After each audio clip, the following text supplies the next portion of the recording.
Bom, gente, o Portal Flamengo está mais uma vez trazendo mais um candidato a presidente do Flamengo para discutir com a gente, com os demais torcedores, as suas propostas, né, que estão sendo apresentadas. E hoje a gente está com o Afonso Romero, que faz parte da Revolução Rubro-Negra, e a gente vai discutir aqui as propostas dele e está aberto a todos os outros demais candidatos, né, o espaço para que a gente venha discutir o bem do Flamengo, né? Então a gente aqui, eu sempre gosto de colocar isso muito bem, a gente não é partidário de ninguém, né? O portal não é partidário de ninguém, isso mas não impede que cada um individualmente tenha a sua preferência, a sua opinião, né?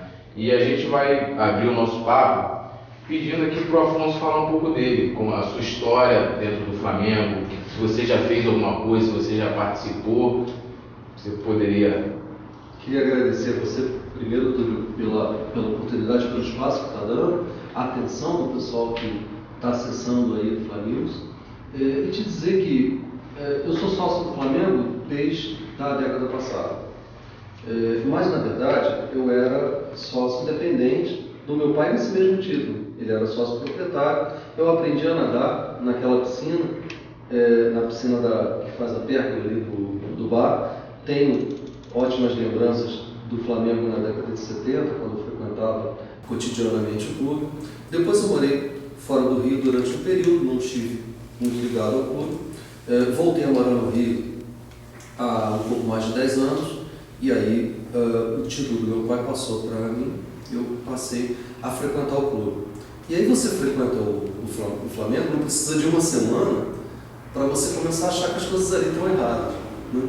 Porque no estádio a coisa vai certa, vai errar, tem períodos bons e ruins. Mas você vê que o Flamengo, o clube que é, com a paixão que desperta, com a nação que tem, é um clube que devia ter uma linearidade, devia estar sempre no topo, de ganhar sempre, porque isso é humano, mas está sempre disputando de igual para igual com os melhores. E não é isso que acontece. Então, como torcedor, é uma coisa que me deixava muito, muito insatisfeito. E aí, como sócio, como frequentador, você começa a achar que aquele quarteirão ali entre a Lagoa, a Gávea, o Jardim Botânico, o Leblon, é um quarteirão nobre demais para ser maltratado do jeito que normalmente é maltratado pelas administrações. Isso me levou a querer ter uma atitude de maior presença também no aspecto político. Você sabe, o sócio proprietário é também conselheiro nato. Eu passei a frequentar as reuniões do conselho. É difícil no primeiro momento você fazer amizades ali no conselho, porque as pessoas já se sentam numa atitude belicosa em relação aos outros grupos. Durante algumas reuniões eu me senti um estranho no ninho, porque eu ficava sentado ali no meu cantinho e via tribos sentadas em torno dos seus caciques, né? A dinâmica da política do Flamengo se reproduz muito ali nas reuniões também do conselho. Eu não sei te precisar exatamente em que ano, tem coisa de uns 6 para 7 anos por aí. Foi na primeira gestão do Márcio, nesse último período de 6 anos que ele passou, os primeiros 3. Eles estavam fazendo lá no salão onde se reúne o conselho, uma reunião sobre a nação rubro-negra. Isso é bacana, eu tinha aula na PUC, eu estava fazendo mestrado, e saí um pouco mais cedo, peguei a reunião, vi, achei interessante a proposta de tratar realmente a massa de torcedores como se fosse uma nação. Fui lá, ouvi. E aí me deu uma certa revolta de você estar falando daquela coisa distante, que é a nação, as pessoas são de verdade, né? São pessoas que no estádio são maltratadas pela polícia e o clube não se pronuncia, são maltratadas pelo próprio clube. Então como é que você fala de nação sem falar de cidadania? Toda nação tem cidadão pressupõe cidadania. E acho que foi a minha primeira fala, assim, mais contundente. Eu saí, venci minha timidez inicial e pedi a palavra e falei isso. E aí, nessa época, o vice-presidente de planejamento me mandou um e-mail. Ele descobriu lá no meu cadastro o e-mail, me mandou um e-mail e disse: Afonso, você se expressou de uma forma bastante forte e tal. Você está certo no todo, está certo no que você quer expressar, talvez a forma que você expressou foi um pouco abrupta ali numa reunião e tal. Eu disse, isso é uma bandeira branca, uma bandeira de paz. E ele chamava, você quer vir aqui conversar num outro ambiente, num outro momento? Vamos lá. Fui lá, conversar é uma coisa que para mim não tem mistério, né? Fui lá, conversei, e a gente, a partir dali, resolveu trabalhar junto uma ideia que era de atendimento aos usuários dos estádios, aos torcedores, especificamente essa parte da nação que vai até o estádio e que acompanha sempre o time. Tem a torcida organizada ali onde ela fica, ela cria as condições que são as melhores para ela dentro do que se dá dentro de um estádio. Os torcedores de torcida organizada é um torcedor que não está mirando conforto. Ele quer ficar em pé, ele quer se expressar, e é bacana aquilo. Mas tem um torcedor que vai com a família, o torcedor que chama de torcedor comum, que não está dentro do esquema da torcida organizada. E esse torcedor quer segurança, quer conforto, quer um mínimo de serviço do estádio. O estádio brasileiro não tem, talvez depois da Copa possa melhorar um pouco isso. Isso não é uma coisa que tem que encarecer o ingresso. Acho que tem que ser, as pessoas serem bem tratadas é fundamental em qualquer negócio. Então todo mundo diz aí, o futebol é um grande negócio e tal, mas não trata o torcedor como consumidor. Não trata o cara com cidadania, com respeito. Aí vamos fazer esse trabalho. Então esse trabalho ocorreu durante uma gestão, no final do primeiro período, começo do segundo período do Márcio. Eu não tinha uma ligação pessoal com o Márcio. Eu pouquíssimo via o Márcio. Eu trabalhava direto no departamento de planejamento nesse projeto. Só que o planejamento é assim, todos os projetos novos do clube passam por ali. O orçamento do clube passa por ali. Então você fica ali observando esse trânsito de pessoas, de ideias, de coisas, de matérias. Toda mudança proposta no estatuto passa necessariamente por ali para saber o que a diretoria vai achar sobre aquilo.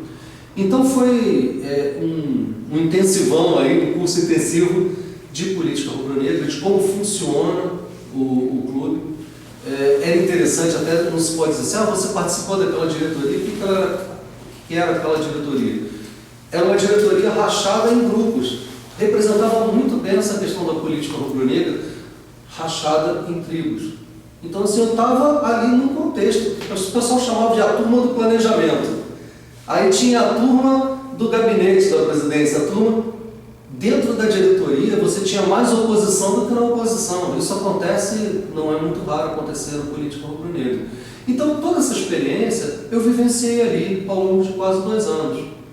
E só saí basicamente por 2 motivos. Primeiro, por questões pessoais, de foro íntimo, eu precisava me mudar para São Paulo. Uma coisa que eu fui adiando durante alguns meses, mas que tinha um momento que eu tinha que decidir por isso. E segundo fato, foi exatamente nesse sentido da profissionalização. Eu senti que tinha algumas pessoas que eram colaboradores que não poderiam dar tudo de si porque não podem cumprir o horário, ficar ali o dia todo, colaborar efetivamente.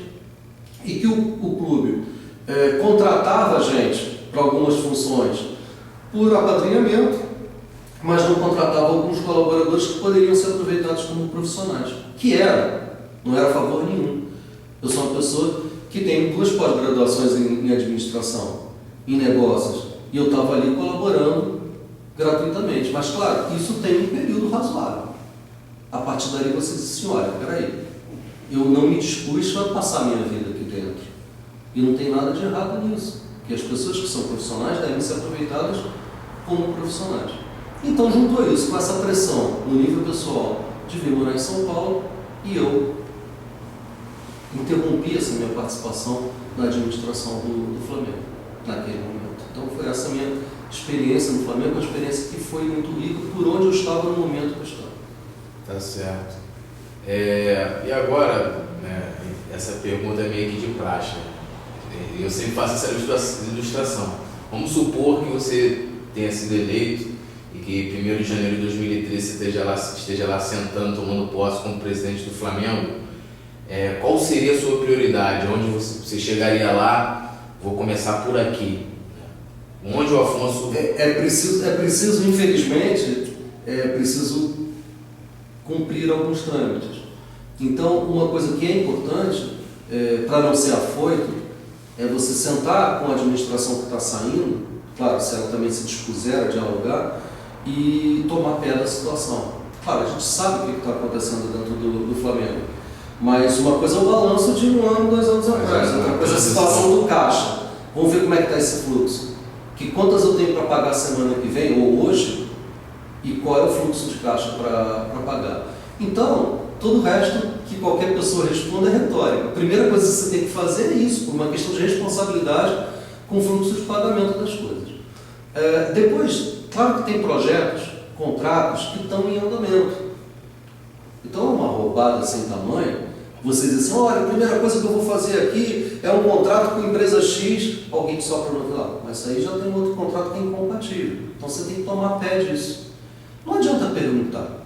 Você vai perguntar para a atual gestão, vai ser tratado como segredo de Estado, como quase tudo no Flamengo. Negociações em andamento não é porque foi iniciado por uma gestão que a outra tem que jogar aquilo fora. Tem que ter essa continuidade administrativa. Agora, isso vai ser feito, eu espero, que seja feito com um período de transição, ou seja, entre a data da eleição, você sabe, o vencedor no dia, e a data da posse, você já tem que sentar e trabalhar junto. No nosso caso, sendo fiel à nossa proposta, nós vamos ter um CEO. Um CEO é um profissional que é um diretor executivo geral. Ele está acima dos diretores executivos departamentais. Esse CEO já vai estar escolhido no momento da eleição. E no dia seguinte, apesar de já não estar contratado, porque ele só pode ser contratado no momento que eu tome posse, a menos que a Patrícia faça a gentileza de contratá-lo uns dias antes, para que ele já possa estar como profissional. Mas ele vai estar participando, de qualquer forma, dessa equipe de transição. Porque no primeiro dia, com o novo presidente, ele já vai ser empossado como CEO. Então a gestão profissional começa do primeiro dia. Esse papo de algumas pessoas, não, faz uma transição, eu conheço essa história. Essa transição é feita em 6 meses, depois, não, precisamos esticar esse prazo, 1 ano, a coisa perde a força política do fato de você ter sido eleito em cima de um programa, e aí a transição não é feita nunca. Você deve lembrar do Flá Futebol, que foi da primeira gestão desse último ciclo do Márcio. Iniciativa ótima. Para mim, aquela iniciativa não é suficiente, porque ela visa só o departamento de futebol. Nós estamos trabalhando isso num nível acima. Porque um executivo não pode ser comandado por um amador. Não faz sentido. Então você bota um executivo no nível do futebol, mas o presidente é um amador. E não tem nenhuma interface entre a estrutura amadora, política, e a estrutura profissional. É porque assim o amador não vai entender o que o profissional está fazendo. Eu acho que pode entender conceitualmente, claro, nada impede um presidente entender de futebol. Eu acompanho futebol há mais de 40 anos, é claro que eu entendo. Só que eu não vou entender no nível profissional de um profissional que não só acompanha o futebol há 40 anos, como vive profissionalmente o futebol há 40 anos. Todos nós, e aqui eu estou incluindo você, eu, o torcedor que está nos vendo, a gente, por um momento na vida, a gente acha que entende mais de futebol do que o técnico. Quando o técnico é fraco, é possível que a gente entenda. Só que o técnico está recebendo um salário e está vivendo uma vida em função daquela atividade. Ele acompanha o dia a dia do elenco. Às vezes ele olhou no olho do jogador e disse, esse cara não está bem, aí tira ele do time. E você, como torcedor na arquibancada, você, burro, por que tirou tal? Você não sentiu essa sutileza que talvez o técnico tenha condição de sentir. Então, quando a gente interfere no trabalho de um profissional, mesmo que a gente seja um profissional daquela área, a gente tem que estar dentro do processo. Então, o presidente pode ser médico, mas não faz sentido se o jogador se contunde, que ele corra na beira do campo e dá o primeiro atendimento. Não é porque o presidente, tem presidentes de clube que foram médicos, mas o presidente não carrega a maca, não dá atendimento ambulatorial, não faz sentido isso. Ele é presidente, ele cumpre uma outra função. Não é uma função de gestão, da mesma forma que ele não é o técnico do time, não tem que se meter nisso. Ele não é o tratador de água da piscina, e não é ele que vai botar o cloro. Ele não é o mecânico, enfim, o o homem de manutenção de barco vai na garagem de remo para ajeitar o barco. Ele não tem que fazer isso, da mesma forma que ele não é o administrador. Então ele dá as linhas gerais de trabalho, mas ele não vai atuar diretamente na administração, nem interferir. Então é preciso que desde o primeiro momento isso esteja estabelecido dessa forma. Você vai dizer, o Afonso não teria vontade de se meter, de fazer, de botar a mão? Não tem. Mas Deus me livre dessa vontade. Eu tenho que dar as linhas gerais de trabalho. Isso não é uma responsabilidade tanto. Fazer esse plano, coordenar esse plano, esse programa de gestão que você leu já e que eu peço que as pessoas estejam acessando essa entrevista, leiam lá no www.revoluçãorubronegra.com.br. Esse programa de gestão, ele deu muito trabalho para ser elaborado e ele tem que ser continuamente melhorado. Essa é a função da diretoria, essa é a função dos amadores. Essa vai perguntar, por que o profissional também não faz isso? Porque o profissional não tem o pressuposto da identificação com o objetivo do clube. Então o objetivo, quem dá são os sócios, representados na figura do presidente. Mas como chegar lá, é como você querer ir a qualquer cidade.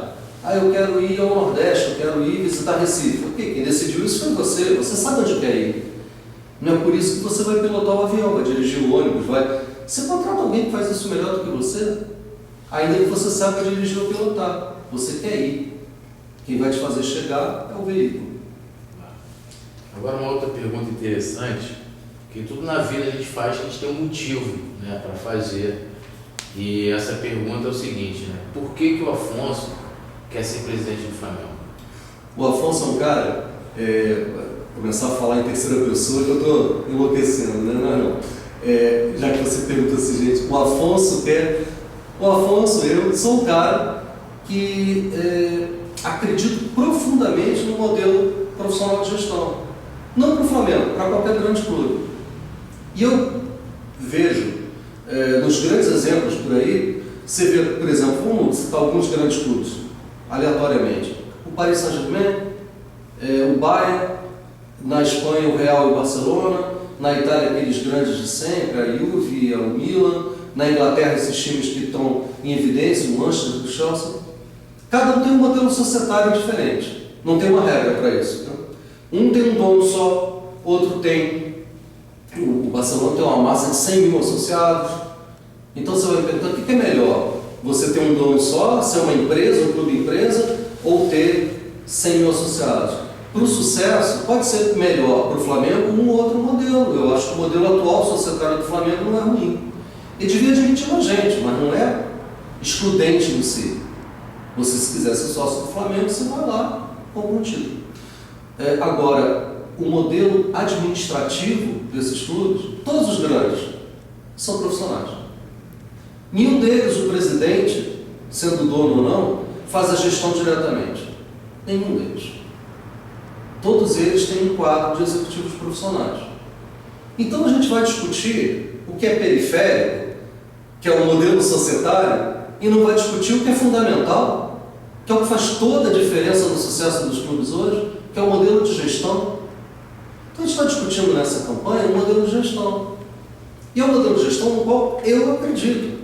Eu, sem a mínima pretensão de ser candidato a nada, eu escrevi durante os últimos 6 anos sobre isso. Você vai pesquisar lá, em blogs, em listas de discussão, gente que conviveu, que discutiu comigo, que inclusive fez inimizade num determinado momento, e que hoje diz assim, o Afonso continua, ou eu sou muito teimoso, ou então eu tenho um mínimo de coerência. Eu acho que é coerência. Eu estou insistindo nisso. E não é para mim que eu estou insistindo nisso. Eu insistia nisso quando eu estava lá colaborando com a diretoria com a vice-presidência de planejamento. Eu estava lá falando isso, exatamente isso.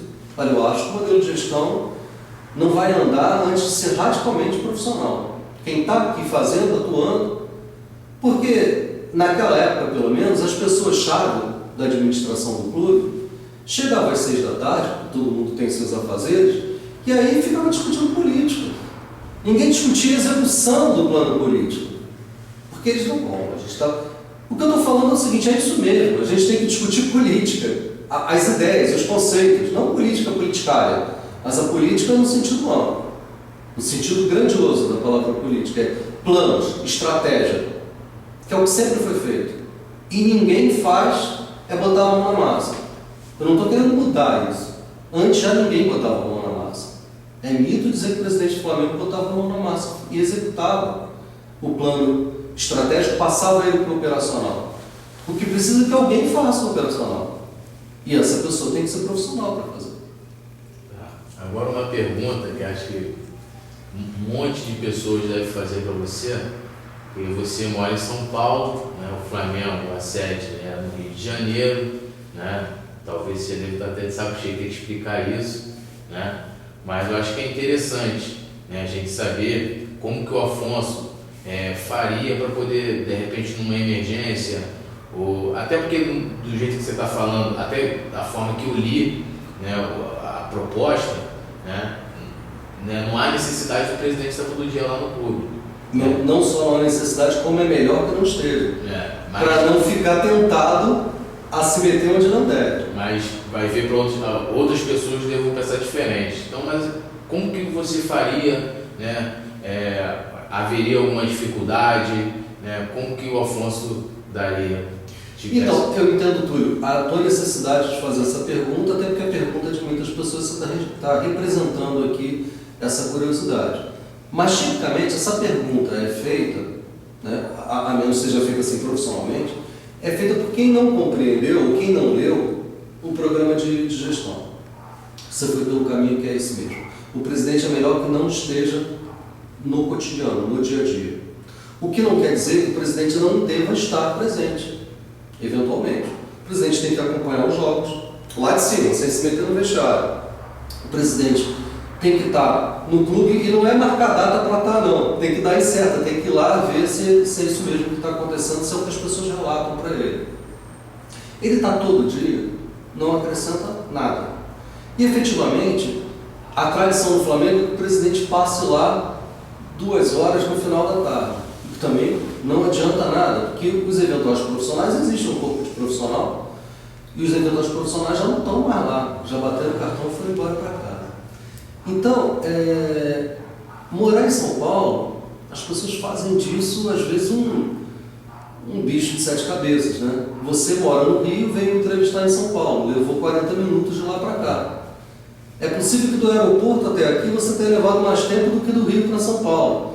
Dependendo de onde você esteja no Rio, parece que a atual presidente, a Patrícia, mora na Barra. Eu não tenho, se me falaram isso, não tenho o endereço dela.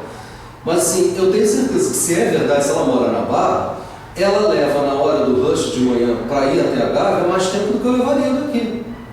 Eu saio daqui, essa entrevista está sendo feita na Vila Mariana, é relativamente perto do aeroporto de Congonhas.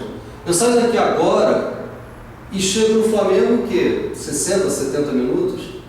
O que pode ser mais emergencial do que isso? Ah, não, mas tem um custo. Ah, peraí.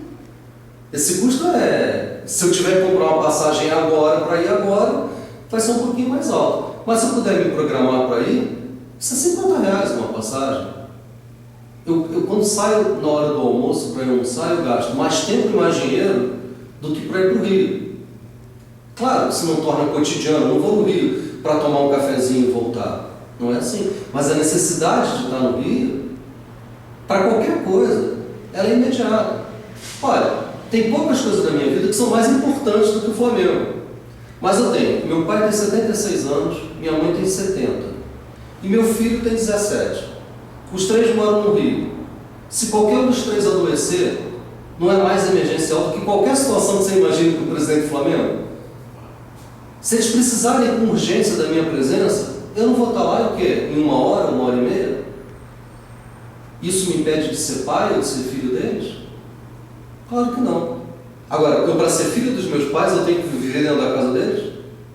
Eu para ser pai do meu filho, eu tenho que viver necessariamente junto com ele? É um adulto, está com 17 anos, ele sabe o que é da vida. Foi muito bem educado. E essa educação que foi firme, que foi presente, que foi ali junto, sabendo das coisas, não foi feito o tempo todo morando no mesmo lugar. Então, assim, a presença física, ela é necessária para impor a tua presença política. Isso é realmente uma necessidade. Isso existe se tiver vácuo político. Então hoje, por exemplo, a presidente está constantemente lá na Gávea. E aí você vê assim, o vice-presidente de assuntos externos dá opinião sobre contratação de jogador.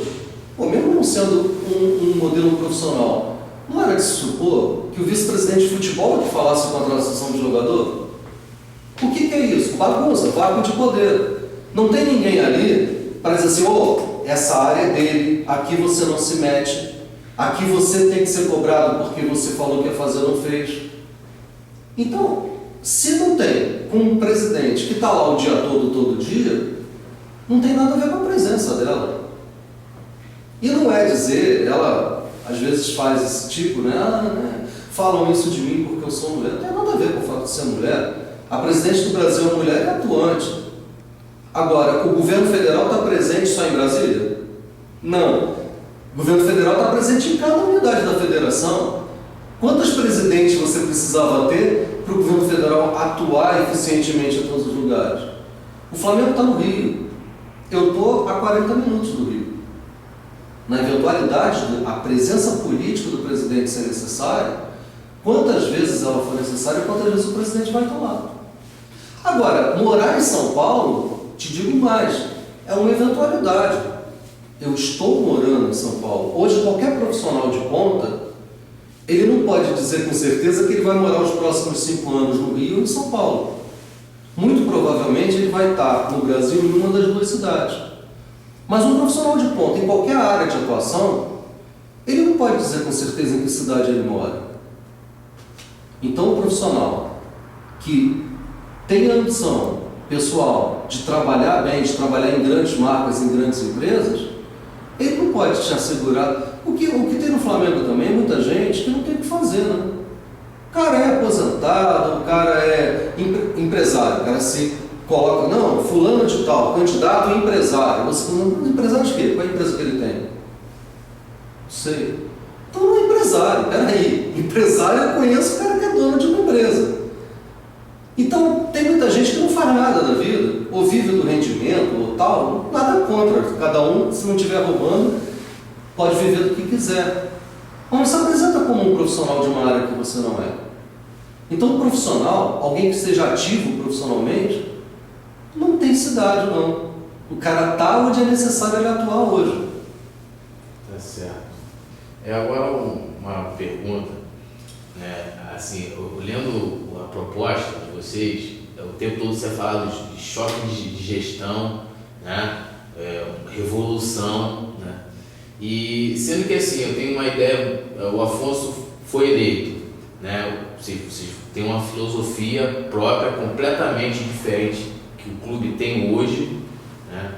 E então vamos supor, vocês chegarem lá, você acha que haveria dificuldade, até porque você vai ter seu grupo, mas tem outras pessoas, né, envolvidas na vida do clube, conselheiros, né, e determinadas outras coisas. Como que a filosofia do Revolução Rubro-Negra seria implantada no dia a dia? Por que dessa pergunta? Porque de repente você pode chegar lá e encontrar uma resistência, né, e ter que passar com essa filosofia que tem hoje, como o clube vem sendo gerido, né? Como que você faria para implantar no dia a dia, até porque estatutariamente, para ter um CEO, o clube permite que tenha, né? Mas como que você faria para implantar isso no dia a dia? Olha, primeiro, cria-se alguns mitos no Flamengo. Alguns por crença pessoal dos sócios, alguns até de má fé.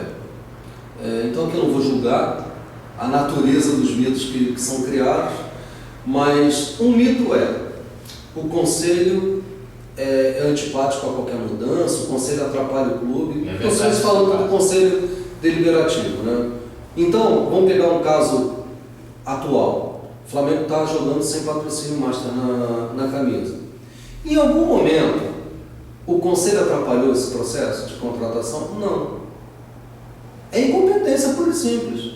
Mas fica tão mais confortável dizer, não, que o Conselho cria dificuldade. O Conselho criou dificuldade para botar o nome do Porcão, por um contrato que no valor não condizia com o que deveria ser. Enfim, o Conselho é um bom medidor da vontade da maioria dos sócios. Ele está lá para evitar abusos de poder. Eu, como presidente, não ficaria à vontade de poder qualquer coisa. Acho que o Flamengo é muito maior do que eu. É muito maior até do que os próprios conselhos. O Flamengo é uma nação e que é representada em assuntos específicos por algumas pessoas, pelo conselho diretor, na figura do presidente. Então, o conselho como conselho fiscal, cria algumas barreiras para mudanças abruptas demais que podem colocar em risco a segurança patrimonial do clube. Dito isso, eu acho que o conselho tem grupos que brigam, como eu falei, tem as suas tribuzinhas, seus caciques, mas tem um entendimento, na hora que a coisa vai para a votação, do que é melhor para o Flamengo. Na nossa proposta, nada é contrário ao estatuto. E esse é o segundo mito que eu queria abordar. Dizer assim, não, o Flamengo não é profissionalizado porque o estatuto não permite. Mito. O Flamengo pode contratar um CEO, sim, como contratou já dirigentes no futebol, como já contratou dirigentes no marketing, remunerados. O problema é que essas pequenas iniciativas não deram certo na medida que se queria que desse certo, porque não tiveram respaldo político do presidente. Então o que faltou ali foi firmeza. No caso do Flá Futebol, teve um episódio da contratação do Dimba. O vice-presidente, na época, Arthur Rocha, patrocinou a contratação do Dimba de forma abrupta num momento que o Márcio não estava à frente do clube. Ou seja, criou um vácuo de poder. O Márcio dava sustentação à ideia do Flá Futebol e sem o Márcio, porque estava de licença, foi feita alguma coisa. Essa semana, a Patrícia Morim pediu licença. Como regime presidencialista, e o Hélio Ferraz está sentado na cadeira da presidência nesse exato momento, ele pode tomar uma atitude contrária à determinação da Patrícia. Pode ou não, parece que eles estão obrigados politicamente, ele até pode fazer isso. Então foi o que aconteceu naquela época. Não havia uma sustentação política daquele projeto. Não teve nada a ver com o conselho, não teve nada a ver com esses grupos. Tem a ver que a divisão política estava dentro da própria diretoria. Na nossa diretoria, a gente vai cuidar para que não tenha divisão política. Tem uma série de vice-presidentes amadores, vice-presidentes que vão assumir junto conosco, mas o papo é olho no olho. Assim, você está bancando esse projeto? Não está, tchau, abre espaço para outro que esteja. Tanto que a gente não quer andar junto de gente que já esteve na posição de mando e deu para trás. Porque já tentou uma vez, não conseguiu, abre espaço para o novo, abre espaço para outro. Que não quer dizer que a gente não vai ouvir, não sente junto para saber da experiência. Essa história que eu estou te contando de como é que foi o Flá Futebol, eu só sei porque eu sentei junto com as pessoas envolvidas e perguntei por que houve, o que deu tilt na cabeça de vocês. A ideia era tão boa, ela não teve sustentação política aquilo. Então, para evitar isso, você tem que ter unidade dentro da própria diretoria. Isso não é mito. Se você não tiver, se quebra. Você tem que dizer para o conselho, no momento da tua eleição, no momento da tua posse, qual é o teu programa. A base do programa, os fundamentos do programa, está dizendo 6 meses antes. Não vai ser surpresa para ninguém. Então, no primeiro momento, não precisa mudar o estatuto. Agora, realmente, para você garantir que isso seja uma coisa constante e firme, aí você diz, olha, não está dando certo, vamos mudar o estatuto e fazer com que esse modelo seja admitido e referendado pelo estatuto novo, porque aí sai o Afonso amanhã da presidência, entra o próximo e tem que manter o modelo de gestão. Não fica flutuando, não fica oscilando. Ou o Afonso tem uma licença e o vice-presidente não vai mudar de ideia no meio do caminho. Então, garantir a estabilidade do clube é uma missão para o Conselho Deliberativo. Agora, garantir o respaldo político para a implantação desse programa é uma garantia que quem está te dando é o Afonso. Até porque a pergunta, assim, eu estou falando assim, filosofia, porque estatutariamente, né, o Revolução Rubro-Negra não entraria lá, não, agora é do nosso jeito, agora vai ser assim. É do jeito do estatuto. Do jeito do estatuto, né? É até interessante a gente está falando, se houver a oportunidade ou a necessidade de amanhã essa filosofia, né, ser o regimento interno do clube, né, para que, né, o Afonso, né, seja eleito, saia, entre outros, e dê continuidade caso isso vá levar o clube a ter um sucesso nos demais setores. Né? Isso tem que se garantir, aí sim, aí tem que ser um processo feito a longo prazo e tem que ser garantido com os outros poderes do clube. Mas assim, no momento inicial, para estabelecer que é isso, ninguém pediu licença na hora de contratar um diretor executivo de futebol. Num determinado momento, só, olha, é necessária essa figura aqui.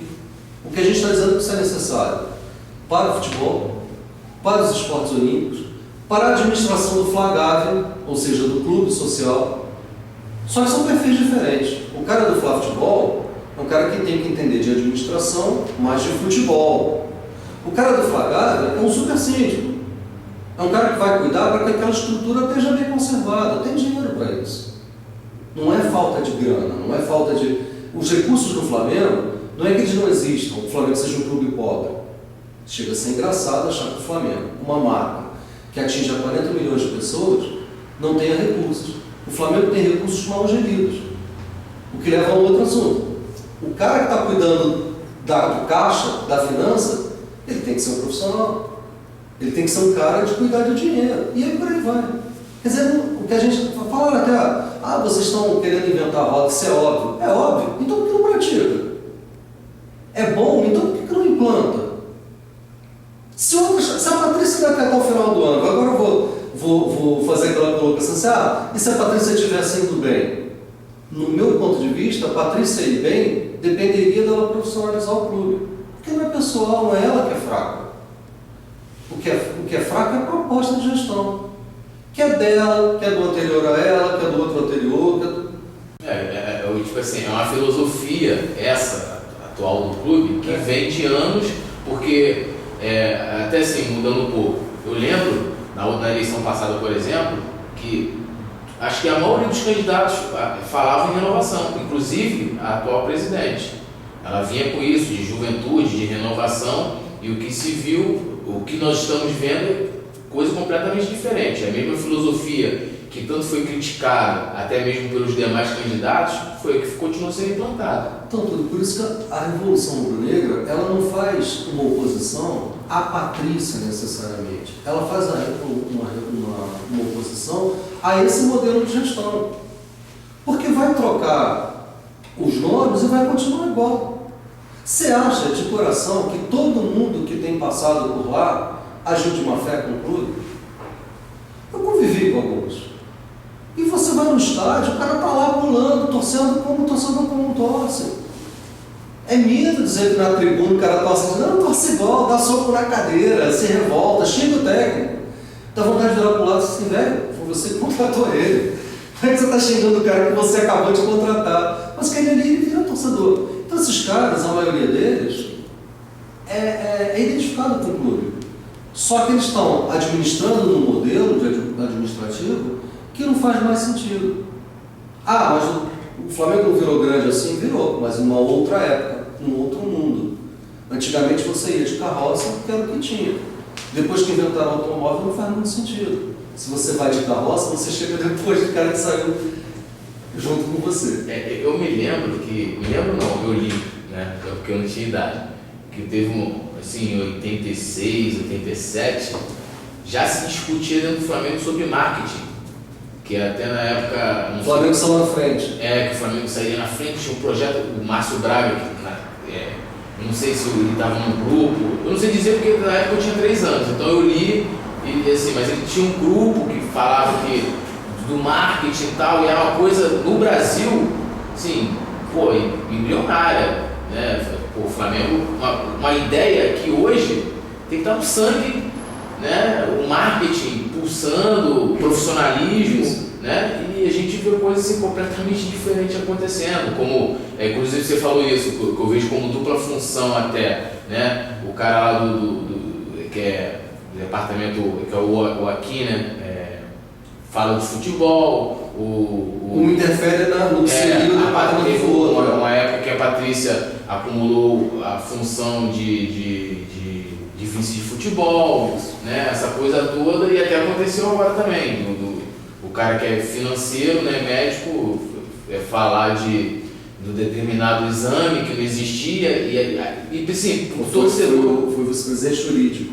Jurídico, que entrou em conflito com o departamento médico. Isso, Depelo, Rafael Depelo. Então, assim, são coisas que você vê, assim, eu não sou profissional de marketing, não sou profissional de administração, não sou profissional de nada, mas eu sou torcedor comum, né? Mas eu aqui tô vendo que, pô, tem alguma coisa errada, não tem como o cara de lá falar de uma coisa que ele não entende. Numa empresa, as mesmas pessoas trabalhando numa empresa não fariam assim, né? O vice-presidente, se fosse vice-presidente jurídico de uma empresa, ele não teria falado que o médico teria feito um exame sem ter certeza que o cara fez. Por quê? Numa empresa, ele teria sido demitido. Como profissional, seria inadmissível aquilo. Como ele está ali no cargo político, tudo pode. Porque ele não está ali por mérito, ele não está ali pela posição profissional, ele está ali porque ele é amigo de alguém. Então, vai ter um vice jurídico? Vai. Só que ele não vai estar operacionalizando o departamento jurídico. Portanto, ele não vai falar. Quem vai falar é o diretor executivo daquela área. E se falar bobagem, vai estar no contrato dele, não é casuísmo, vai para a rua. Como vai para a rua em qualquer empresa séria. Você não pode ficar falando que vem a telha. Você tem que ter coerência, você tem que ter respeito pelo outro departamento. É a mesma coisa que você pegar, por exemplo, vamos supor que fossem me fazer qualquer entrevista e perguntar qualquer coisa depois do Flamengo e Grêmio de domingo agora. Eu ia falar coisas absurdas, irracionais. Porque a gente como torcedor, a gente se permite. Mas o profissional, mesmo sendo Flamengo, ele não tem que chegar lá e ele tem que se expressar com o coração. Com o coração, tem que ser pela razão. Essa é a diferença até hoje, né? Eu até ia falar isso com você, uma vez eu li, de que assim, você ama seu clube, mantenha-se afastado politicamente dele, porque você vai descobrir coisas absurdas, você vai ficar E é mais ou menos isso que acontece, mas ao invés de eu perder o interesse, eu crio mais o interesse até de aprender, né, e de ler, e até interessante que os outros torcedores também, que hoje eu não olho o Flamengo só o futebol, né? A gente está aqui discutindo esportes olímpicos, né, marketing, finanças, jurídico, tudo, o Flamengo como um todo. Isso, pô, é super bacana. Tem gente que fala assim em desmembrar, né, em criar, o que a gente fala no nosso projeto é em criar estruturas que sejam independentes dentro da estrutura do Flamengo. Mas independência assim, na gestão. Tem que ser tudo funcionando sem pedir dinheiro emprestado para ninguém, né, sem depender. Mas junto, o Flamengo tem um poder muito grande. Então, o torcedor que só se interessa pelo futebol, ele esquece que na história do Flamengo, que fez o Flamengo grande no primeiro momento, foi lá aqueles caras, os caras que hoje são já falecidos ou são bem velhinhos, esses caras fizeram a história quando não tinha nem futebol, né? Inclusive, diz assim, o futebol do Flamengo veio do Fluminense. Ao contrário, o Fluminense nasceu de gente que já era sócia do Flamengo, só que o cara remava no Flamengo e queria jogar bola também. O presidente do Flamengo, na época da fundação do Fluminense, assina a ata de fundação do Fluminense. É sócio dos dois clubes, né? Nada de errado. Então o Flamengo depois, quando passa a praticar futebol, ele na verdade não é os caras saíram do Fluminense para o Flamengo, é uma volta. Os caras voltaram para o local de origem, que era o Flamengo. Então essa história é muito bonita, ela é ligada ao esporte olímpico, mostra a grandeza do Flamengo. O Flamengo manda sempre atletas às Olimpíadas. A própria Patrícia foi uma atleta importantíssima, né? O Flamengo tem histórias fantásticas no esporte olímpico. Me perguntaram outro dia, e se não render o esporte olímpico, descontinua, deixa de ter? Pô, mas às vésperas de uma Olimpíada, tendo tanto a ver com a história do Flamengo.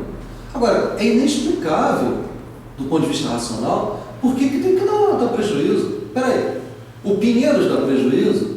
Não dá. Por que o time de basquete do Pinheiros, que é competitivo, não dá prejuízo ao Pinheiros e o do Flamengo dá?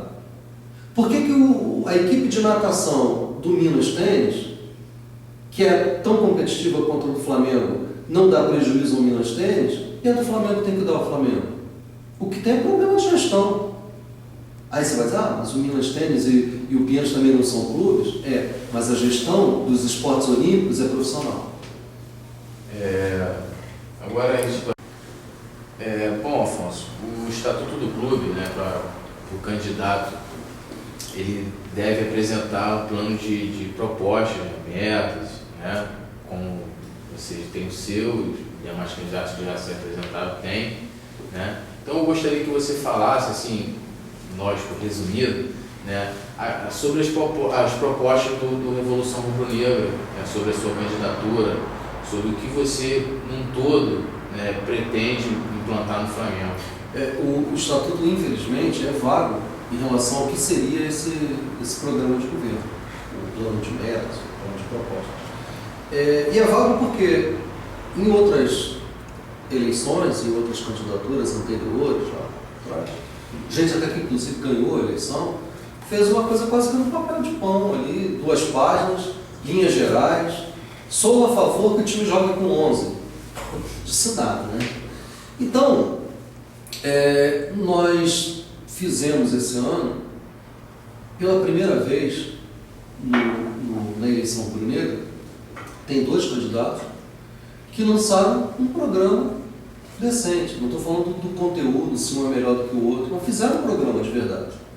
Botaram ali. Não necessariamente tem que ser completo, tem que estar em cada vírgula o que você vai fazer. No nosso caso, especificamente, porque muitas ações que são executivas, que são operacionais, está explícito pela gente que elas são decisões a serem tomadas com a consulta de profissionais. Então, e eu acho que a proposta também, o espírito do estatuto, não é que a gente dê soluções específicas para cada coisa, mas plano de ação em todas as áreas. Então nós temos isso, mais um candidato tem isso, o que é louvável. As 2 candidaturas apontam para um caminho de profissionalização. Esse caminho, no nosso entendimento, por um lado é tímido, no outro candidato, no nosso é radical, no nosso é revolucionário. Não vamos partir do preço, claro, a gente não teria feito diferente se a gente não achasse que a nossa proposta é melhor. Mas o que a gente queria discutir, não só com o candidato que já tinha lançado um plano, como com todos os outros candidatos, é no topo das ideias, no nível das ideias. É pegar, olha, o que a gente apresenta de igual? Ok, então vamos gastar tempo aqui falando do que está igual. O que a gente apresenta que é diferente na tua proposta, na minha? A nossa proposta é a única que explicitou um CEO. Por quê? Expliquei para você numa outra pergunta que você me fez, mas gostaria de repetir porque isso é um tema central. Você pode dar o nome que quiser. Não tem que ser necessariamente um CEO. Eu posso chamar de presidente executivo, diretor executivo geral, dá um nome de gerente geral para assuntos de... Faz o nome que você quiser. Mas tem uma estrutura departamental com atividades fim. O que são atividades fim? Atividades para as quais o Flamengo vive. O Flamengo vive para disputar futebol, esportes olímpicos e remo e para ser um clube social também. Essas são atividades fim. E tem as atividades meio, são atividades que servem de suporte. A estrutura departamental do Flamengo não está errada. Não tem muito o que mudar. Claro, um pode dizer assim, por que não tem uma vice-presidência de informática, uma coisa, né? O outro vai dizer, não, ela pode estar dentro da vice-presidência de administração, ela é um mecanismo de administração. De qualquer maneira, são vice-presidências aí, que são atividades meio, ou seja, elas servem para dar suporte. O marketing, o clube não é um clube de marketing, ele não serve para ter o melhor marketing, ele deve ter o melhor marketing para gerar recursos. Para quê? Para as atividades fim. Então, isso está bem explícito na nossa proposta. Cada uma dessas atividades, fim ou meio, elas têm diretores executivos. Cada um desses diretores executivos pode julgar que é necessário contratar profissionais daquela área. Então, claro, um diretor executivo de administração, ele precisa ter analistas de finanças, analistas de administração, pessoas para tocar o dia a dia. Muitos desses profissionais já existem no Flamengo e tem um bom quadro de profissionais. Como em qualquer estrutura, tem bons e maus profissionais, e os bons têm que ser valorizados, têm que ser promovidos, têm que ser tratados da melhor forma, têm que ser retidos como sabedoria do clube administrativo. Flamengo é ruim de chefe, Flamengo é ruim de alguém que estabeleça os padrões de trabalho. Então, cada um desses departamentos tem um profissional tomando conta do departamento. Agora, acima deles, deve ter um diretor que seja superior a todos eles. Exatamente para estabelecer que a linguagem corporativa do Flamengo seja empresarial. Isso não quer dizer que a gente queira transformar o Flamengo em empresa. Você lê o projeto e sabe que não tem nada a ver com isso. Qual é a diferença? Uma empresa, e tem clubes de empresa por aí, elas servem para dar lucro, ou pressupostamente deveriam dar lucro financeiro. O Flamengo deve gerar superávit e recursos para ser investido nas atividades fim.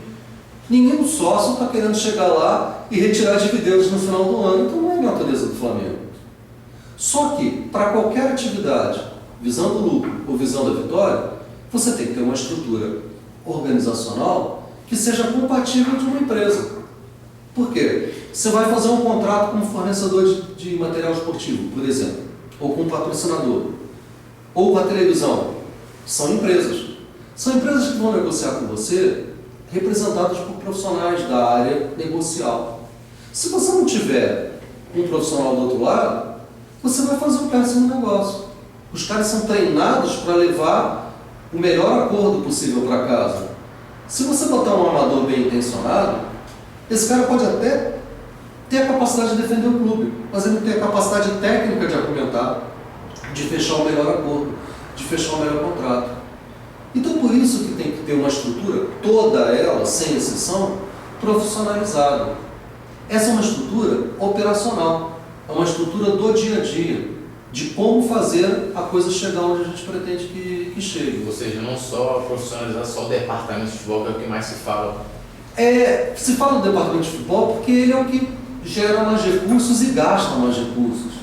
Então ali, realmente... Mas não adianta você ter ali um diretor executivo que não é essa função que o Zinho está fazendo. O Zinho está fazendo muito bem uma outra coisa, ele é gerente de elenco. Que tem lá na nossa proposta. Não tem um nome de diretoria, porque aquilo não é diretora, não é uma gerência. Mas acima dele tem que ter um profissional que cuide do departamento como um todo. O cara tem que ter uma visão administrativa do futebol. E entender também de futebol, porque ele vai ser comandante daquela estrutura. Mas, o que adianta? Ter esse profissional e acima dele ter um amador, ele vai responder a quem? Quem vai estar cobrando operacionalmente dele? Então tem que ter um CEO ou um nome que você dá para esse cargo. Aí a pergunta que me fazem sempre, eu já vou me adiantar nisso, aí a diretoria, até me chamaram numa entrevista, eu sei que não foi desrespeitoso da parte de quem perguntou, é porque popularmente é o nome que se dá. Vai ser uma rainha da Inglaterra? Vai estar lá só de boneco, de figura decorativa? Não é assim, olha, não é assim nem com a rainha da Inglaterra, ela não está lá só para posar para foto. Né? Eu dei até esse exemplo na minha resposta para essa entrevista, de claro, quem estuda um pouco de história, conhece um pouquinho mais de história, sabe que no final do século XIX, segunda metade do século XIX, a Inglaterra foi a potência colonial que foi, a potência industrial que foi, e ninguém lembra o nome de um primeiro-ministro, que seria o equivalente ao CEO. Mas todo mundo sabe que era a Rainha Vitória, a Rainha da Inglaterra. Você acha que ela conseguiu isso posando para foto? É claro que a liderança dela impôs à Inglaterra uma atitude positiva que ajudou a desenvolver o país. E operacionalmente, a política foi tocada por um primeiro-ministro, a administração do país. Então, nem a Rainha da Inglaterra é muito a Rainha da Inglaterra nesse sentido de ser só uma figura decorativa. Mas o que nós estamos propondo não é representar a nação, representar o clube e ser uma figura de representação, o que é um papel muito importante, muito louvável e que a gente vai ter também. O que a gente está propondo é que a diretoria estabeleça as metas, estabeleça os objetivos, estabeleça um modelo de gestão para ele ser implementado e executado por profissionais. Nas empresas, aqui o paralelo com o Flamengo não é exato, porque nas empresas existe um conselho, chamado, nas grandes empresas, nas SAs, conselho administrativo, ou conselho de administração. Existe uma estrutura assim no Flamengo, mas não tem nada a ver com esse exemplo das empresas, é outra função. Então, nas empresas tem um conselho que normalmente os grandes acionistas ou estão nesse conselho ou se fazem representar nesse conselho. Muito bem. Abaixo desse conselho existe uma diretoria executiva. O presidente das grandes empresas, ele não responde diretamente ao acionista, ele responde ao conselho administrativo. O que faz esse conselho? Estabelece as metas e fiscaliza o trabalho do executivo. Porque o cara também não tem autonomia para decidir a meu prazer. Então, eu comento assim, por exemplo, o executivo de uma grande empresa é torcedor do Flamengo, apaixonado. Ele pode pegar o dinheiro da verba de patrocínio da empresa e investir no patrocínio do Flamengo por vontade própria? Ele até tem autonomia para decidir a verba de patrocínio. Mas ele não pode, só porque ele é Flamengo, ele vai investir onde for melhor rentado, porque ele tem que dar satisfações ao chefe dele, ao patrão dele, que está representado ali no Conselho Administrativo. Então, trazendo essa estrutura para aplicar no Flamengo. A diretoria eleita é um conselho político, é um conselho estratégico. Então, tem as coisas no nível estratégico, que é importantíssimo. Porque se você não sabe para onde está indo, não adianta ter o melhor motorista para te levar. Então, esse conselho é um conselho que o conselho diretor, na estrutura do Flamengo que a gente está propondo, ele diz para onde vamos. E o CEO, junto com os diretores, ele vai levar para onde a gente disse, estamos indo para lá. Estamos indo para lá, você é o motorista. Agora, se no meio do caminho ele pegar uma estrada de terra, um atalho ruim, disser, não, aqui é melhor, e a gente sentir que ele não é bom motorista, ok, troca-se. O presidente você não troca assim, cometa um erro que cai no impeachment. Então esse conselho dá respaldo. Está acertando, vamos junto. Está errando, troca a peça. Em qualquer empresa é assim. Então a gente não vai ficar trocando de semana em semana, mas o cara tem metas a cumprir. Metas que estão estabelecidas por quem? Pelo conselho diretor, pelo presidente. Isso a gente vai implantar e aonde nós queremos chegar, quais são os objetivos, estamos discutindo. Parte disso está no plano de gestão. Parte disso vai, claro, depende. Se o clube chegar no final do ano, futebol, classificado para a Libertadores, a gente pode ter pretensões cabíveis em relação à Libertadores do ano que vem. Mas se não tiver, como é que eu vou cobrar de um CEO e de um diretor executivo de futebol uma boa performance na Libertadores se esse ano o clube não sequer se classificou? Então eu não posso, desde já, nós estamos em julho, nós não podemos agora estabelecer as metas esportivas, as metas administrativas. Isso depende de algumas variáveis e vão ser discutidas até o final do ano. Agora a gente vai entrar numa parte, falar um pouco de dinheiro, de finanças. E eu acho que o Flamengo, né, até como fosse discutido sobre o balanço de 2010, essa coisa toda, qual era o crescimento da dívida anual do Flamengo, e se falava em 100 milhões e parece que foi 85 milhões, e é uma média, né? E se isso continuar ocorrendo ano a ano, né, o Flamengo vai chegar aí a 1 bilhão daqui, sei lá, 5, 10 anos, né? Então a pergunta que a gente quer fazer a você é que qual a ideia, qual o plano, como vocês fariam para equilibrar as finanças do Flamengo? O futebol é um mercado muito atípico, porque o que se viu nos últimos anos no Brasil foi um aumento do dinheiro entrando no futebol e um aumento, numa outra escala maior ainda, do dinheiro saindo do futebol. Então os clubes não souberam aproveitar uma onda boa, uma maré boa, que veio da onda econômica favorável no Brasil, e não souberam investir esse dinheiro com sabedoria. Então, quanto mais o clube ganha, mais ele gasta e mais ele perde. É uma corrida sem freio, os clubes não estabelecem um teto salarial e vai tudo para a mão das estrelas do espetáculo. E um pouco que a torcida te exige isso, à medida que se o clube rival contrata um grande jogador, você tem que contratar. No caso do Flamengo, o pior de tudo é gastar sem sabedoria. Esse caso do Ronaldinho é típico de um gasto muito alto, que foi feito no momento que o clube achou que tinha como arcar com aquelas despesas, e deu um prejuízo muito grande para o clube. Então, o que você tem que ter primeiro é racionalidade na gestão do dinheiro. Não é porque você ganhou um contrato de televisão muito mais confortável do que você tinha antes, você pode torrar esse dinheiro em adiantamento.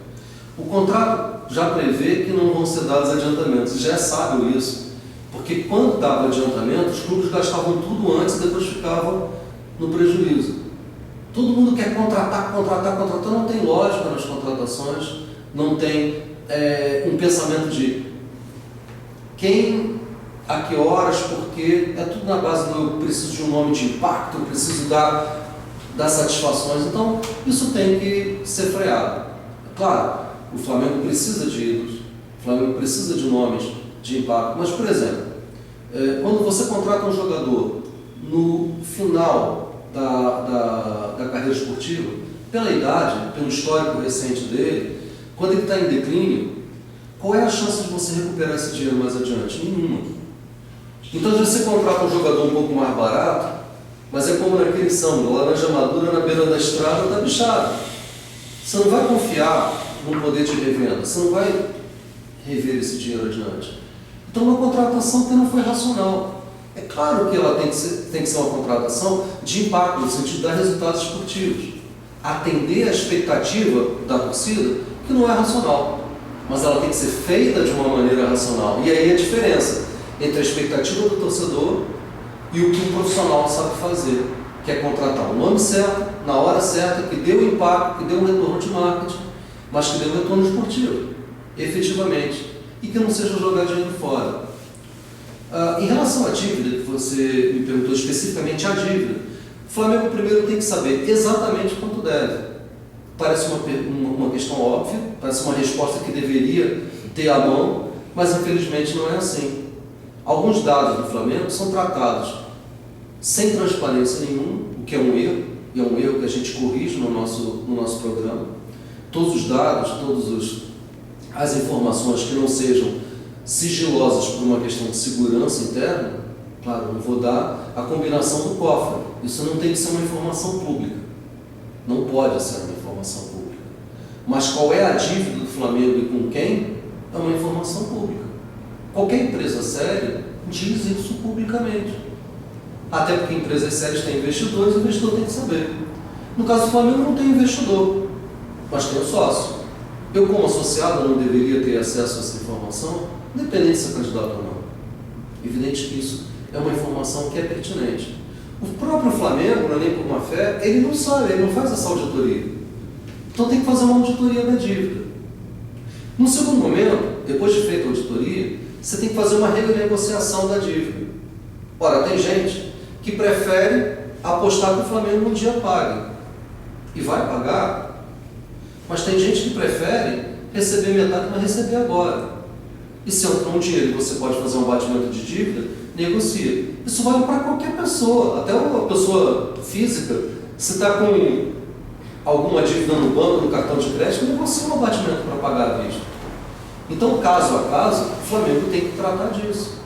Tem que tratar com profissionais. Não pode ser o diretor jurídico, o diretor financeiro que vai lá às 6 da tarde. Tem que ser alguém que trabalhe em função disso, em função de metas.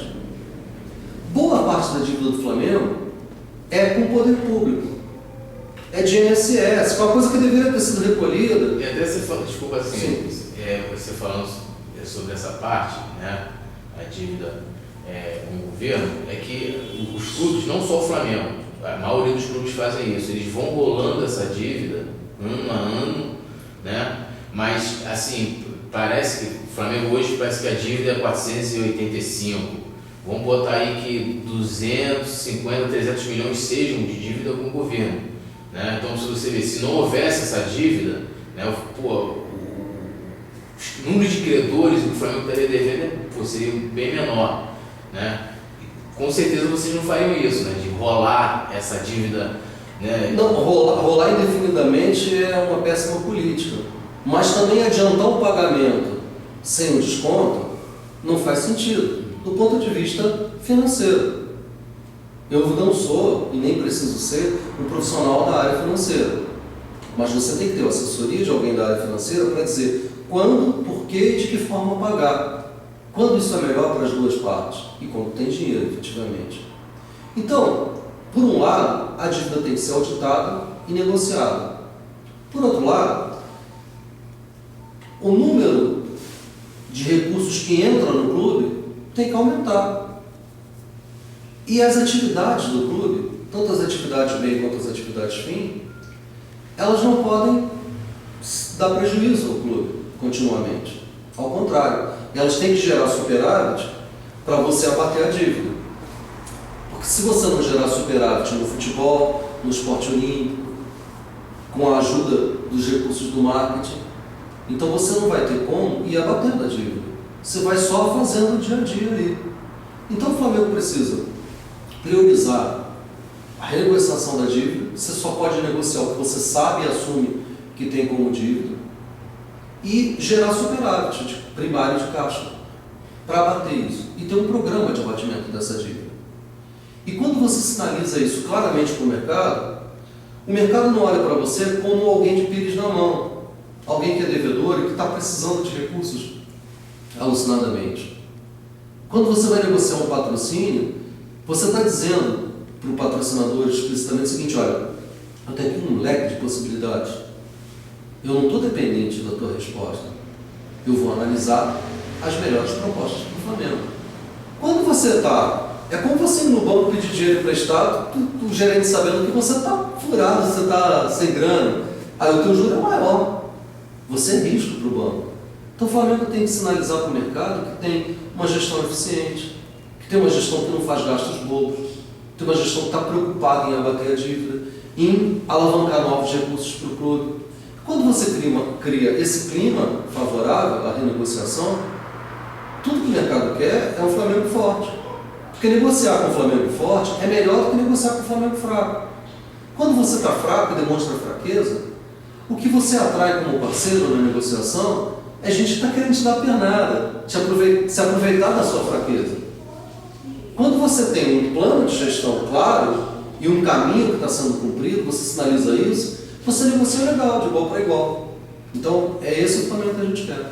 E, assim, a ideia, né, é profissionalizar os departamentos do Flamengo, porque o que ocorre hoje, como ocorreu, o departamento de futebol ficou com as despesas, por exemplo, dos esportes olímpicos, ou seja, foi tirado o dinheiro do departamento de futebol para cobrir os gastos com os esportes olímpicos, que aumentou, sendo que a receita nesse departamento não subiu. Até subiu, mas não para poder dar lucro, né? Então, assim, será que não seria interessante que cada departamento tivesse um CEO, que fosse um executivo financeiro, para ele gerir o que, é claro, você não vai comparar o que ganha o futebol com o que ganha o basquete, com o que ganha a natação, mas seria interessante que aquilo, de alguma forma, que a natação dê um lucro para o clube. Você até falou isso, que com o basquete, né? Não seria interessante ter um profissional financeiro em cada departamento? Não necessariamente um profissional financeiro em cada departamento, e tampouco um profissional de marketing que esteja ali no departamento para gerar recursos para o departamento. Tanto o departamento financeiro, que vai ter um diretor executivo, quanto o departamento de marketing, que vai ter um diretor executivo, são prestadores de serviços para a atividade fim. Então, a atividade fim, na hora de contratar um gasto, ela vai ter a análise do departamento financeiro. E a ideia é que cada atividade fim seja uma caixinha com fluxo de recursos próprio. Então, você tem um projeto, montar um time de vôlei. Então, você tem que ter um orçamento interno. Não é o orçamento do clube, ele tem que estar compatível com o orçamento do clube. E ele faz parte daquele orçamento, mas tem que ter uma análise de risco interno. É possível assumir esse compromisso? Em que status é possível assumir esse compromisso? É um time para disputar a cabeça da liga ou é um time para disputar medianamente? Você tem que estabelecer o objetivo. O objetivo do Flamengo nunca pode ser disputar ali para não cair. Isso não existe para o Flamengo. Ou você não disputa, ou você disputa para ter chances de ser campeão. Não tem obrigação de ser campeão em tudo, porque o esporte tem variáveis. Mas você tem que ter a obrigação de ter um time competitivo. Então vamos lidar sempre com os valores conhecidos dos elencos dos clubes que disputam aquilo para ganhar. Você tem que fazer essa análise. Quanto custa um time de basquete para ter chance de ser campeão? Quanto custa um time de vôlei para ter chance de ser campeão? Quanto custa o remo para disputar de igual para igual e para ser campeão? Então você tem que estabelecer qual é o custo. Isso aí é simples, você vai e faz a análise de custo do adversário. Você não pode, como no basquete, gastar o dobro. Mesmo que você seja campeão, você está jogando recurso no lixo, não é não? Como é que você pode ter um time que custa o dobro do cara que compete de igual para igual com você? Você tem que ter um custo compatível ao do melhor do Brasil, naquele esporte. Muito bem. Quando você faz esse custo, você vai buscar no mercado parceiros para esse projeto. O Flamengo vai ter parceiros independentes para cada projeto. Eu não posso ficar esperando o patrocínio master da camisa de futebol para ir decidir a vida da equipe de polo aquático. A equipe de polo aquático decide a vida dela. O fornecimento do serviço ou dessa intermediação com o mercado de patrocinadores vai ser feito pelo mesmo diretor, que é o diretor executivo de marketing. Esse cara vai cuidar como clientes dele do futebol, do basquete, do remo, dos esportes aquáticos. E claro, você vai oferecer, mas não cria conflitos? Não, porque você vai oferecer uma oportunidade para um patrocinador master do futebol que é muito diferente do patrocinador master do basquete com esporte caro. Mas a ordem de grandeza é outra. E tem patrocinadores que só vão se interessar a se associar na marca Flamengo quando o jogo for mais baixo. E tem um cara que tem bala na agulha para cobrir uma camisa do futebol. Então você tem aí um leque de parceiros possíveis e projetos bem estabelecidos com custos desses projetos. O parceiro de cada projeto vai arcar com os custos daquele projeto. É claro que você tem formas criativas que não envolvem só a marca na camisa. Você me falou que conhece, aliás, foi ele que me falou que conhece o site do Milan, ele me falou, o site do Milan. O site do Milan, de qualquer grande clube, ele vai te dar vários parceiros lá. E você pode clicar, inclusive, no site das empresas associadas. Só um deles está na camisa do time. Mas todos os outros são parceiros comerciais. Um é fornecedor disso, outro entra com uma parceria de transporte, outro entra com uma parceria de alimentação, de hotelaria. Então, esses parceiros, eles podem ir se somando. E não necessariamente eles têm que aparecer no banner. O que os times brasileiros, para ser justo, não é só o Flamengo que faz isso, eles miram só no patrocínio master, nos patrocínios que aparecem na camisa. E as camisas viram esses macacões de Fórmula 1, abadá de carnaval, com um monte de... Sabe, o que eles vendem é centímetros de propaganda. Você acha que uma parceria com o Flamengo se representa melhor na centimetragem de propaganda? Isso é um de menos. O cara poder dizer que é parceiro de uma nação de 40 milhões de pessoas vale muito mais do que aparecer ou não aparecer na camisa. É claro que aparecer na camisa é uma propriedade, que é o nome que se dá a isso em marketing esportivo, a propriedade que foi comprada, que vale muito. Que além de ser parceiro do Flamengo, ele está comprando aquela centimetragem na camisa. Só que não é só isso. Você não pode estar feliz porque conseguiu botar o patrocínio na camisa. Nem a empresa que é patrocinadora, nem o clube pode se satisfazer com isso. Isso é uma relação, isso é um casamento. Isso é uma parceria que durante aquele período do contrato está valendo com uma nação inteira. Você não vai comprar o produto do rival, porque você é torcedor, você tem identificação, você passa a ter identificação apaixonada, e daí o esporte é bonito e atrai muitos investimentos. Passa a associar também, né? É uma associação de paixão. E tem que ser muito medida também, não é qualquer um que vai caber na camisa do Flamengo, ou o Flamengo vai caber para qualquer um. O casamento tem que ser de empresas que entendam o que é Flamengo e que saibam se expressar através do Flamengo. Daí você tem lucro para as duas partes. O Flamengo vai estar financiando as suas atividades fim E as empresas não estão dando retorno. Eu não quero patrocinadores para quem eu não dê retorno. Para no final do contrato pensar, tem que dar retorno para o patrocinador. Tem que ser bom estar junto com o Flamengo. Mas para ser bom estar junto com o Flamengo, vamos combinar que não é só você ter um mercado cativo consumidor dos produtos patrocinadores do Flamengo. Você tem que ter a marca do Flamengo associada a coisas boas. Então os atletas do Flamengo têm que ser modelos para a sociedade. Estou falando modelos de passarela, são modelos de comportamento. Mas tanto faz dizer assim, eu não quero para casar com a minha filha, eu quero para jogar bola. Tá bom, o cara é muito bom jogador de futebol. Mas você acha que a marca de qualquer produto associado ao Cristiano Ronaldo ou ao Kaká é a mesma coisa associada a um cara que tem um comportamento de moleque? É claro que não. Independente do quanto cada um joga. Além do que, o cara que se comporta de uma maneira compatível com a vida atlética, ele tem um rendimento médio dentro do campo superior, ele vai se contundir menos, ele vai ter fôlego até o final do jogo. Então assim, mas a contratação do jogador tem alguma coisa a ver com conseguir o patrocínio? Tem tudo a ver. E não é só porque eu botei o nome de uma estrela lá que eu vou conseguir o patrocínio. Eu consigo patrocínio se sinalizo que a minha marca é séria, se associa com gente séria.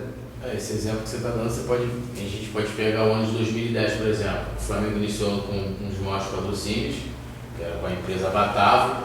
A gente passou quase que o ano todo sendo protagonistas em páginas policiais. Chegou no final do ano, a empresa não estava satisfeita e não quis renovar, né? É um grande exemplo, por exemplo, e aliada a atletas que se protagonizavam mais fora de campo do que dentro. Mesmo que o resultado esportivo fosse bom, a empresa começa a pensar, no caso aí que você deu de exemplo da Batavo, eles têm um público infantil muito forte. Tome iogurte, né? O consumo de produto lácteo é muito associado ao público infantil. Você não pode associar essa marca a coisas negativas, a comportamentos que beiram a marginalidade. Não dá. E essa falta de comando no Flamengo está corrompendo o valor da marca Flamengo. Sabe, as pessoas que deixam isso acontecer não se percebem que não é uma questão técnica que a gente está discutindo. Não estou discutindo marca do ponto de vista de publicitário que eu sou. Eu estou discutindo uma percepção que é do mercado. Percepção das pessoas comuns, até do torcedor. É que no dia a dia a gente não para pensar nesse assunto. Mas eu não estou falando nada para você que não é publicitário, não seja capaz de compreender a primeira frase. Se você associar a tua marca a uma coisa negativa, você não vai ter parceiros positivos. É evidente isso. A gente acaba entrando, falando de finanças, sobre o marketing, porque o marketing tem uma maneira de buscar novos recursos para que as receitas cresçam e está muito alinhado um ao outro, né?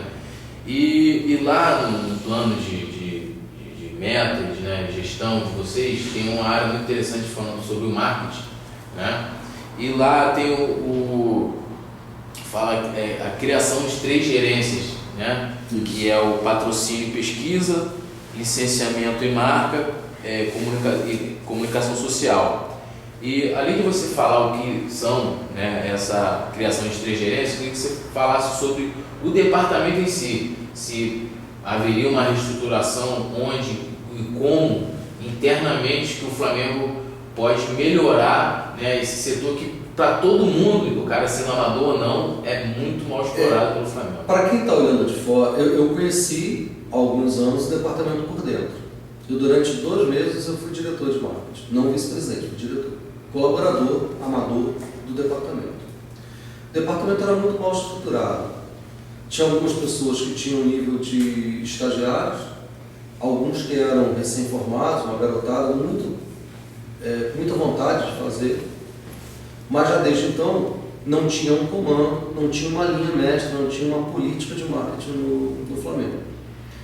O que a gente percebe, eu não sei hoje qual é a estrutura de profissionais que tem no departamento, se são muitos, se são poucos, se são pessoas experientes, se são novinhos. De qualquer maneira, o que a gente vê é que não tem, continua sem ter o comando. Então, eu não quero falar da estrutura toda do departamento, que vai que eu esteja falando uma bobagem, e ter bons profissionais lá. que não estão dando resultados porque não tem um comando. Isso é evidente, de fora a gente consegue ver claramente. Então isso vale para todos os departamentos que tenham profissionais atuando, tem que saber quem está. Não é chegar e demitir todo mundo e botar equipe nova para ir. Tem que ter respeito pelas pessoas que estão lá. Muitas vezes elas não estão dando resultados bons por falta de um comando bom. Então o comando tem que mudar. Essa estrutura que nós estamos propondo para o departamento é uma estrutura inicial. O departamento vai ter um diretor executivo de marketing. Esse diretor executivo de marketing, em cima dessa proposta inicial, vai dar a proposta dele. Ele pode dizer assim, não, olha, por que tem uma gerência de patrocínio e pesquisa e a gente não abre em duas gerências, uma de patrocínio, uma de pesquisa? Ok? Discutimos isso com o profissional. Pode ser que a ideia dele seja melhor. Mas vamos partir desse modelo, que é um modelo que, afinal de contas, foi elaborado por um profissional de marketing, que sou eu, e que conhece o departamento. Eu acho que as atividades estão agrupadas de uma maneira que elas façam sentido e que elas não gerem custos exagerados. Eu não posso contratar 20 gerentes, cada um para cuidar do detalhe, porque isso aí é jogar dinheiro no lixo. Então tem que agrupar. Então, por exemplo, patrocínio e pesquisa. Você tem que fazer permanentemente um acompanhamento do mercado.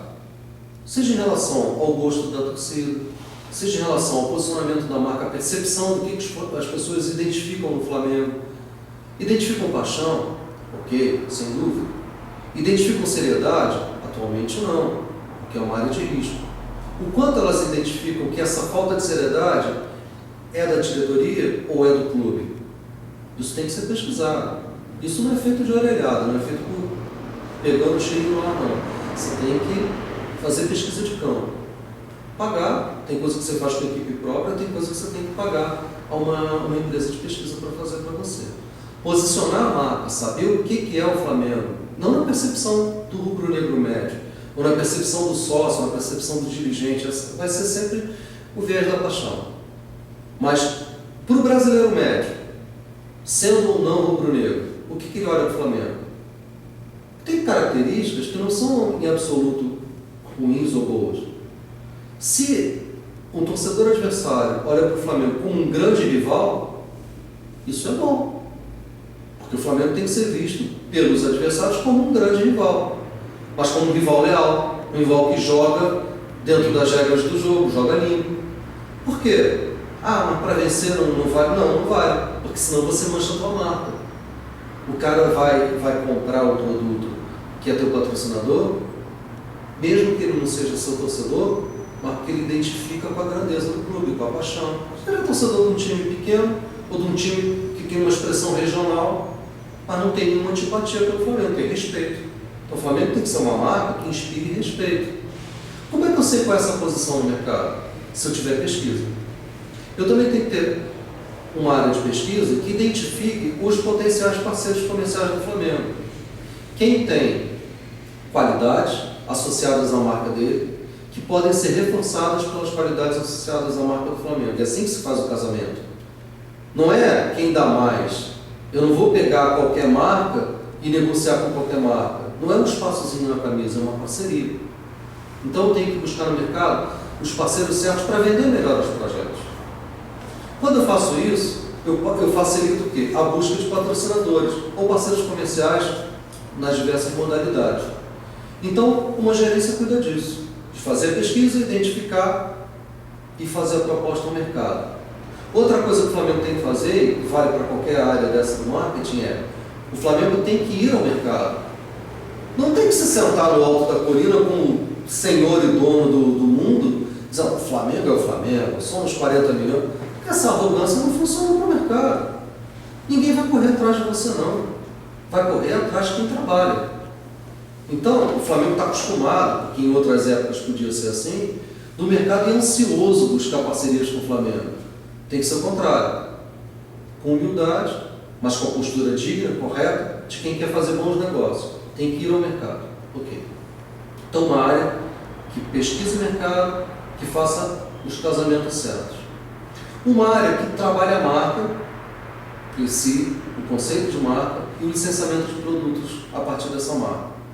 Isso é uma área que não é no Flamengo, é muito subutilizada. O Flamengo, E vai sempre pelo caminho óbvio, né? O adversário tem uma caneca, marca X, então eu tenho uma caneca Flamengo. Muitos contratos são feitos, inclusive, em parceria. A toalha, todo mundo pensando óbvio. E, por exemplo, o Boca Juniors agora abriu um hotel. É uma parceria inusitada. Dizem eles, eu não tenho certeza se é isso mesmo, mas dizem eles que é a primeira parceria desse tipo no mundo. Então, eles pensaram fora do comum, da toalhinha, da canequinha, de qualquer bugiganga que tem pouco valor agregado. Essas bugigangas são legais, vendem muito, podem vender muito, mas não tem muito valor agregado. Vão procurar produtos que sejam populares e produtos que também atinjam uma classe de pessoas com mais poder aquisitivo, sem mitificar que o Flamengo tem que ser sempre popular, nem ter medo de levar o Flamengo para a elite. O pessoal de elite quer Flamengo. Tem pessoal muito popular que é Flamengo. Tem que atender a todo mundo. Ser popular é isso, é você identificar todos os teus públicos e ir em cada um deles como uma seta vai no alvo. Então, esse outro setor. E o terceiro setor é o setor de comunicação social. O Flamengo não é só notícia para a mídia. O Flamengo é, em si, potencialmente um veículo de mídia. Ou seja, o Flamengo gera conteúdo. E quem gera conteúdo tem que se apropriar desse conteúdo e se utilizar desse conteúdo. Tem tentativas nesse sentido, mas são esparsas. Tem uma revista Flamengo, aí existe durante um ano, aí deixa de existir, aí daqui a pouco volta. Tem um site que já foi muito mal utilizado, hoje melhorou um bocado. É até um mérito da Patrícia. O pessoal dela deu uma melhorada no site. Não está ainda, não é um grande site, não é um site como dos times europeus, mas já melhorou muito. Eu lembro que eu dei uma palestra 6 ou 7 anos atrás no Flamengo sobre como a gente poderia utilizar o site para gerar recursos para o Flamengo. Fez um seminário lá, a última palestra do seminário, o pessoal bom de internet foi, e a última palestra do seminário foi feita por mim. Durante anos aquilo não foi apresentado para nada, não as minhas ideias, não tenho uma vaidade sobre isso, mas as ideias dos melhores profissionais que por acaso eram rubro-negros foram de graça. Deram essas ideias para o marketing, fizeram um site que não tinha nada a ver com nada do que ninguém falou. Parece que a pessoa que decidiu o site não tinha visto o seminário. O Flamengo faz muito isso, joga fora colaborações importantes. Então, não é um site sozinho, não é uma TV Flamengo sozinha, não é juntar isso e fazer uma coisa que as grandes empresas de comunicação fazem, que é cross-media. Ou seja, uma publicação reforça a outra. Uma coisa óbvia que o Flamengo não fez, e quando tentou fazer fez muito mal, vocês têm um blog sobre o Flamengo. Vocês têm, mais do que um blog, fizeram um portal do Flamengo. Existem outros portais, outros blogs, outras listas de discussão. Então, o Flamengo tem que, não é se apropriar da ideia de ninguém, mas juntar isso a partir do site. Isso é uma ideia muito legal, porque assim, nós, indiretamente, a gente ajuda a alavancar a marca Flamengo, e o Flamengo... Não, esquece que não... A gente não existe para isso. Mas olha, vou voltar um pouquinho atrás de uma pergunta. Por que o candidato é de São Paulo? Então aqui não tem Flamengo não, né? Estamos aqui numa reunião com vários rubro-negros que moram em São Paulo, mas tem gente que tem essa visão nacional, essa visão grandiosa, de mundial do Flamengo.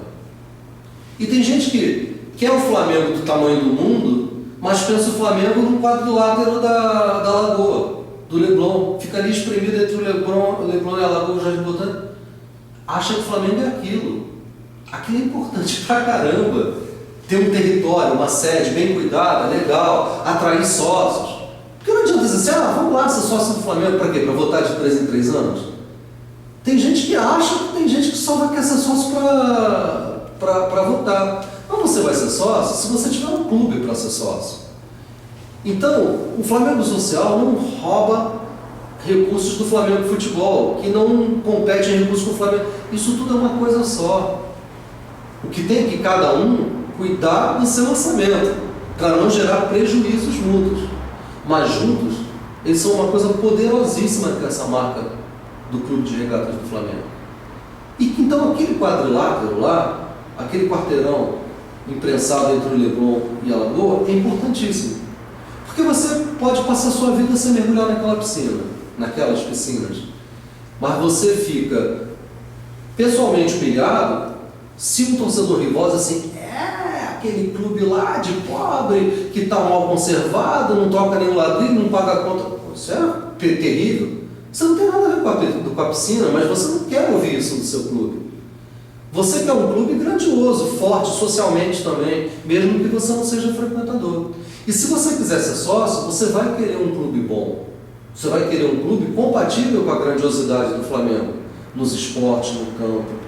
O Flamengo tem que ser grande, sem ser grandiloquente, sem ser fanfarrão, não é isso não. Tem que ser grande, compatível com a grandiosidade e com a paixão que ele gera. Então, isso tudo é o Flamengo. O Flamengo não pode ser só o off-Rio, não pode ser, porque 80% da torcida está fora do Rio, isso não acontece com nenhum outro clube do Brasil. Isso é muito representativo do Flamengo. O Flamengo não é só isso. Ele não pode abrir mão do Rio, né? Ele não é só o clube social, ele não é só o Remo. O Flamengo não é só coisa alguma. Ele é a soma. O Flamengo tem que somar. Então, quando pega um pedaço do Flamengo e desqualifica, eu fico muito zangado. Eu digo, poxa, mas você está... É como dizer assim, não, eu sou legal, eu sou bem apresentado, meu pé é feio, eu vou tirar o meu pé. Pô, o teu pé feio ou bonito faz parte de você. Você fica em pé, anda bem, corre, porque você tem o pé. Sem o pé, você não perdeu a sua personalidade. Tem gente que perde e tal, a vida que segue. Mas aquilo foi uma necessidade externa, ninguém tira o pé porque quis. Então o Flamengo é essa soma, né? Não é só a Gávea. E tem gente que olha o Flamengo, fala na hora do discurso, o Flamengo tem que ser grandioso, tem que conquistar o mundo. E quando você fala, não, tem um rubro-negro que é lá de São Paulo, que quer colaborar, não pode. O cara tem que morar aqui, viver aqui, não sair de dentro. Tá pensando em Flamengo como se fosse um quarteirão, amigo. O Flamengo é muito mais do que isso, né? As frases de efeito. Pessoal. Agora a gente vai, assim, o assunto tá dando certinho, que o assunto tá indo para onde a gente está emendando. A gente vai entrar na parte das torcidas. E lá vocês têm uma parte, um capítulo dedicado a falar do relacionamento com as torcidas organizadas, né? Pelo menos eu nunca vi diretoria nenhuma falar abertamente como que é isso, como que eles se relacionam com a torcida. Isso é uma incógnita, né? Não falo porque eu quero saber não, se dá ingresso, né, com relação a isso, mas vocês falam isso lá. Então a gente quer saber como que seria esse relacionamento, né, de vocês com as torcidas organizadas. A torcida organizada, se estiver cumprindo a função dela, a função que elas próprias dizem que querem cumprir, que é de incentivar o time, de estar com o time na saúde e na doença, na chuva, no sol, eu acho isso super bonito. Quando eu era bem jovem, estava aí virando a adolescência para a fase adulta, eu participei de uma torcida, que é a Falange Rubro-Negra, que ficava ali atrás do gol e tal.